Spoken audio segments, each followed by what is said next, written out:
What's up, YouTube? That fucking was awful. Oh my god. Yeah. I don't know. I'm making a YouTube video. I'm talking about books because I read a lot of books. I didn't know what to make a video about, but I knew I wanted to, make a YouTube channel. So first video, since I ain't got no ideas, I'm just gonna talk about books I hate, because there aren't really many books that I hate, but there are definitely like enough that I can make a video about it. All right. I'm filming on my iPhone because I do not have the money to buy a $1,000 camera right now. So yeah, if the quality's not so good, audio's not that good, it's because it's on my iPhone. I bought like a tripod for it on Amazon. Had good reviews, so I'm confident. What am I confident in? I don't know. But yeah, I'm on my front-facing camera too, because it's like impossible for me to line up the shot the way that I have this set up, because there's like a wall behind my phone right now, and so like I can't like go behind the camera and see like how it's set up. So I'm just using the front face. It's fucking easier. Okay, give me a break. Also have an iPhone XS Max, so it's not like the highest quality fucking camera, but it's a decent camera. All right, it's decent. But yeah, that's in short. All right, I feel like I should shut the fuck up. But if you see me looking at myself and not directly at the camera, it's because, one, looking at the camera is really weird when you have never filmed a video before. Two, I just like looking at myself. I'm quite pretty. But yeah. Also, this is gonna be like the first video I've ever edited on Final Cut. I got that free Final Cut Pro trial. So if the editing is like the worst thing you've ever seen, give me a break, because this is my trial run, and I'm so sorry. But okay, I read a lot of books. I'm a reader. I'm an avid reader. I'll say it. I think reading's good. I think it's good for you. I think it's fun. Some people don't like reading, and that's okay, but I like reading. And does it make me better than everyone else because I read? Maybe a little bit, but that's not what we're here to talk about. Yeah, Once Upon a River is like this story about, it's like this long epic. It's like about 500 pages long. It's really long. And that's where the problem arises with this book. It's so long, like, the story is not memorable at all. Like, I can't remember anything that happened in it. Granted, I did read it about 2 years ago, and like, probably about a month after I read a book, I forget everything that happened in it, unless it was really, really good. But this wasn't good. The story wasn't memorable. It was really confusing at times. Stuff would happen, and I had no idea what was happening for the way that it was written. Like, it was written so strangely that it was just hard for me to comprehend what was going on, and maybe that's because I'm a fucking idiot. I don't know. But for me, it was hard to understand, and the story just wasn't that memorable. It wasn't like an awful book, but it wasn't that good. So yeah, I don't have much thoughts on this one. The rest of them, I feel like I definitely got more thoughts. By the way, I got my Goodreads. I'll link it. I dabble in writing reviews. I've been trying to write more reviews recently. This past year, I wrote a review for like every book I've read, I think, but I'm not the most scholarly person, so if the review isn't to your liking, then oh well. Next one is one that I do have. This is Lost in Neverwoods. So this is a book by Aidan Thomas, and I really, really loved their debut book, Cemetery Boys. It's a really good book. The main character was a trans guy, so obviously I liked it. And it was just a good book overall, but so I picked up this one because I liked the author's first book. And I didn't like this one. The story, the end of the book is really, really dark. Like, the big reveal at the end of the book is extremely dark. That's all I'll say, but spoiler warning, I'm gonna say more. The main character, her two brothers went missing, and it's been haunting her for a while, and She has no idea where they are. And she meets Peter Pan, because this book is like a Peter Pan retelling. And he tells her that they're still alive. And he's like, yeah, they're in Neverland. We just need to go get them. Don't worry, Wendy. We're going to go get them, right? That's a lie. He lied to her about her two brothers, and she's been mourning their deaths for years. She has no idea where they are. She thought that they were dead. Peter Pan lies to her and tells her that they're both alive, which isn't true, which is just really fucked up. Because of the way they actually died, they died in a hunting accident. There was a drunk hunter who killed both of them. He mistook them for deer, and he killed both of Wendy's brothers. And it was just way too dark for the book. The majority of the book was kind of lighthearted. You know, there was always that little thing in the back of your head, like, Wendy's brothers are missing. That's pretty fucked up. But, like, other than that, it was pretty lighthearted. And then at the end, it's just like, a drunk guy killed both your brothers with a fucking hunting rifle. And it's like, what? Other than that, it's just a little boring. I just didn't really like it that much. So yeah, that's for this. So the next one is The Charm Offensive, which I do also own. This one I'm probably gonna have to go into spoilers because I need to express why I hate it with spoilers. But before that, I'll just give a quick synopsis. This book is a queer romance with the two main characters being two men, and I was interested in it because of that. The one guy basically is like the producer on a reality set, and the other guy is the star of the reality TV show. I didn't like it because of one of the main characters, and I'm gonna go into spoilers, so spoiler warning for this book. The thing about this book that made me dislike it was the main character, Dev. He starts off okay, and then he becomes a total fucking dick. Towards the end of the book, his love interest, Charlie, had to tell Dev multiple times that he was actually attracted to him. Dev kept constantly undermining Charlie's sexuality and making it seem like Charlie wasn't actually attracted to Dev, and he was a confused straight guy or something like that, which he wasn't, and Charlie made that very, very clear multiple times to Dev. And then, after Charlie makes this clear, Dev also gets super upset about Charlie kissing the girls on the reality show, because it's a romance reality show, right? And all of those are straight, mostly. So Charlie's on this show dating all these women. It's like The Bachelor, but it's there's a spin on it, right? Dev keeps getting upset about Charlie kissing these women, even though he knows Charlie has no interest in these women at all, and he sees them as friends. And he keeps getting so upset about it. And I understand that it's hard to see someone you like kiss someone else if you don't want them to kiss someone else, right? But he knows that Charlie has no attraction to these women, and he's just getting so mad at him about it.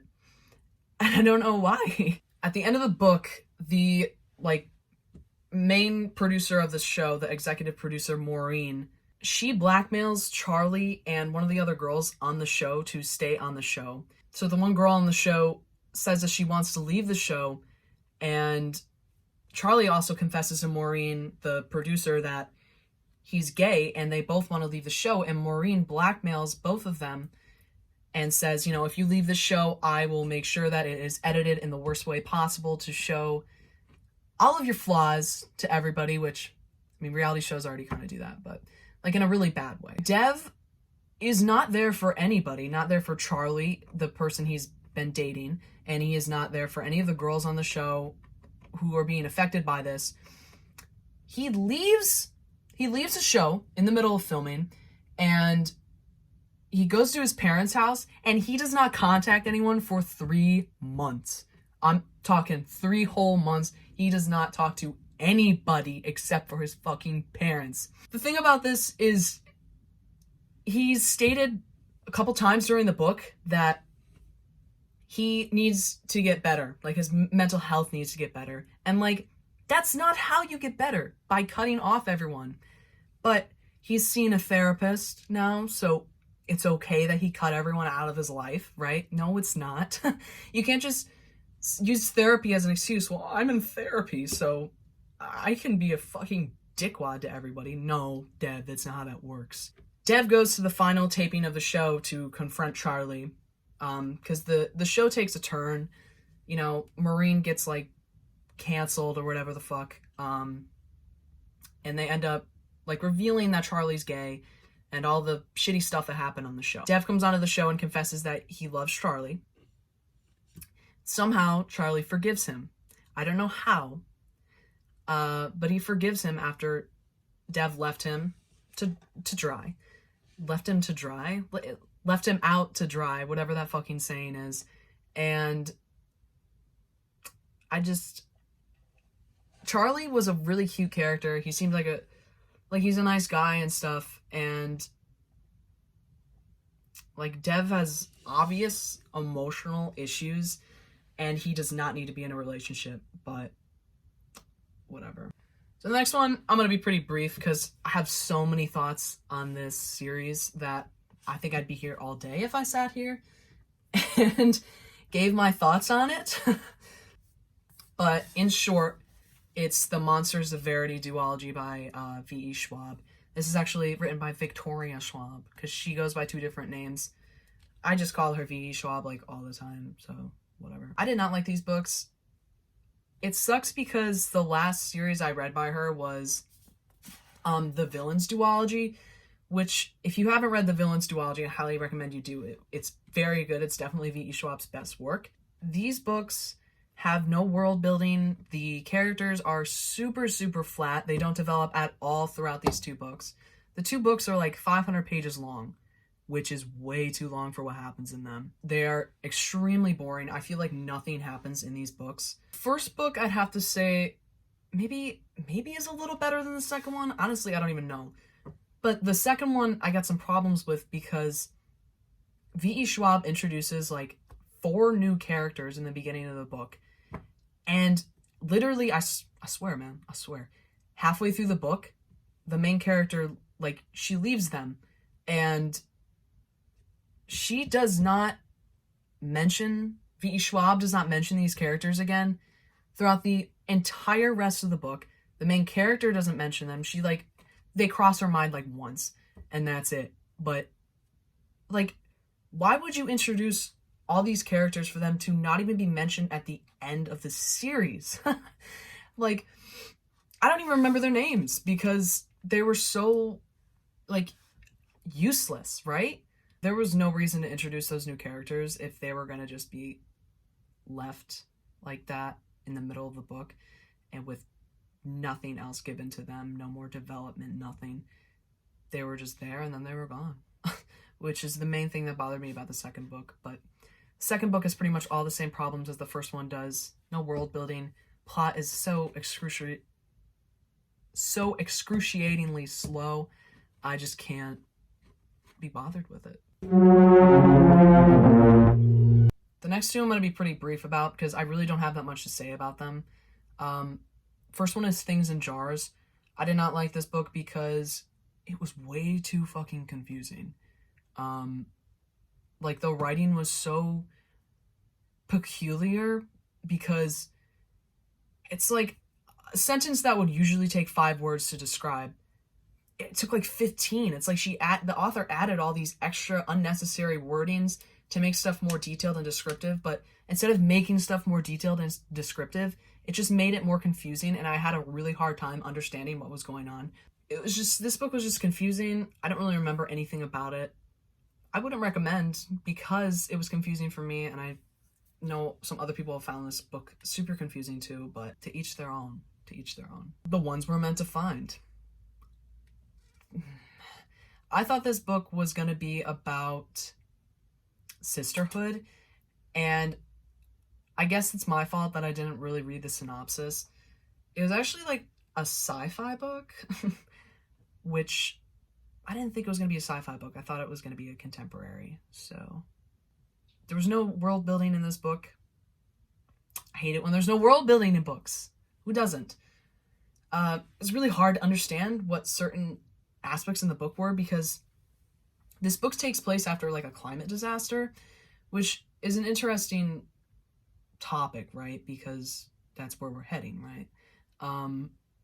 but it's not executed well. A lot of the elements in the book were really confusing.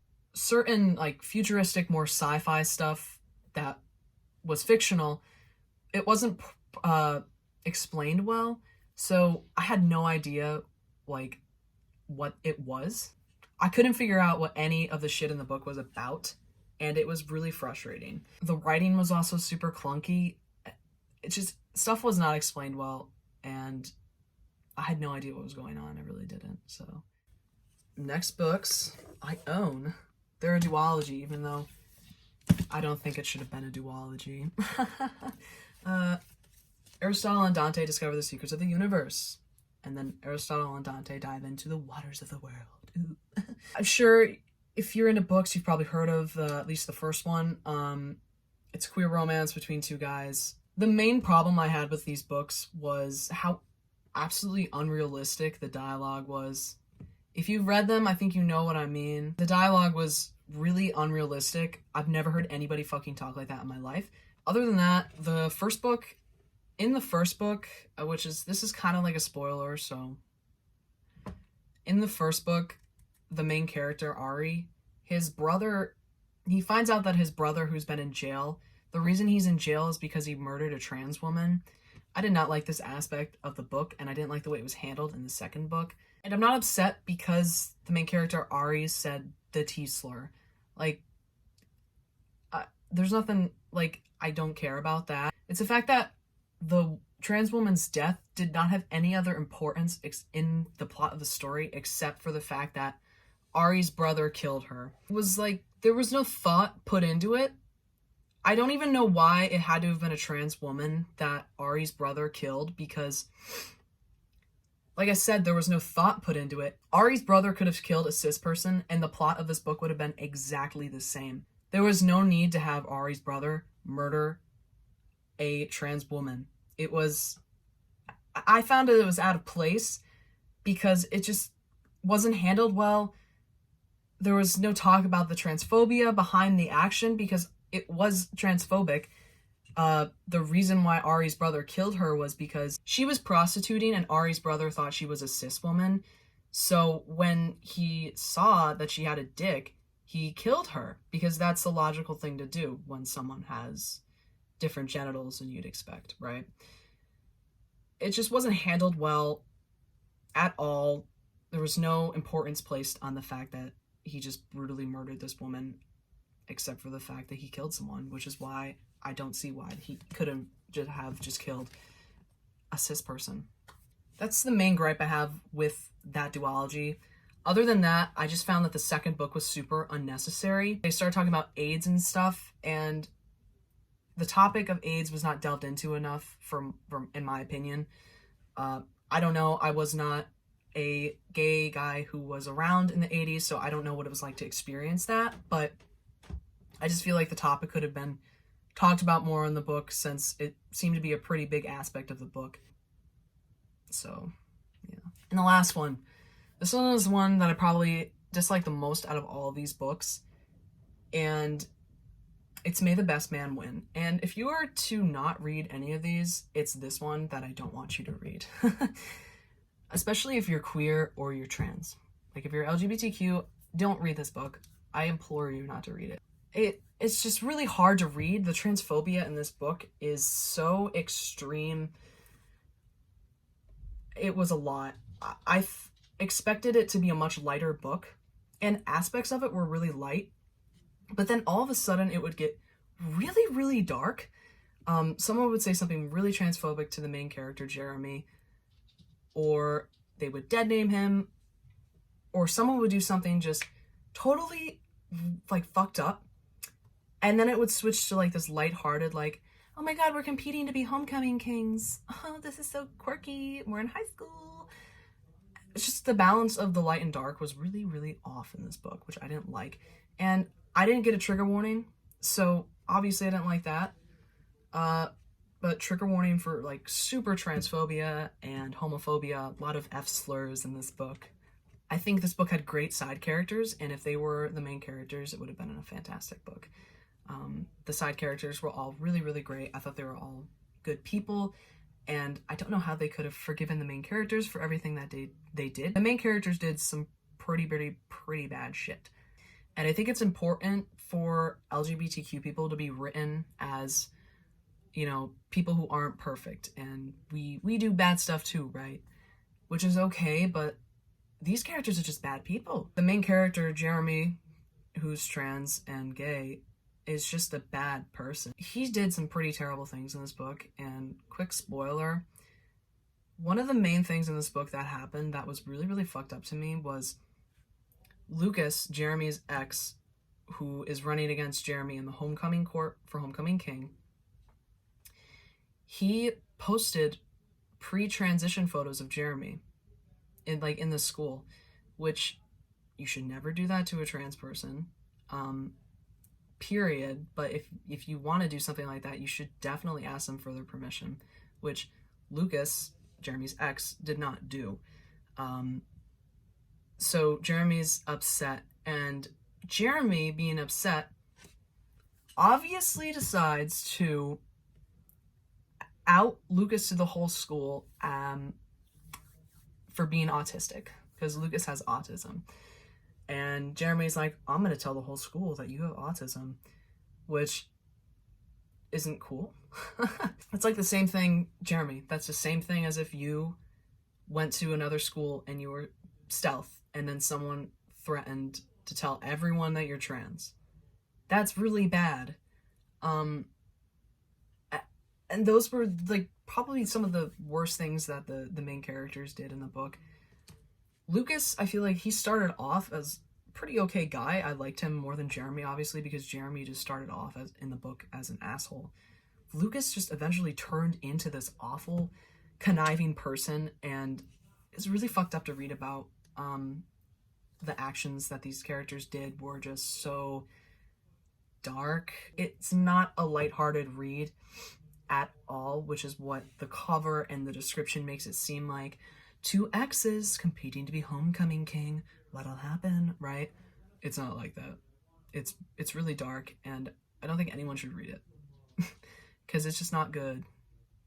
But yeah, those are all the books that I've read that have made me question why I'm still here on this planet.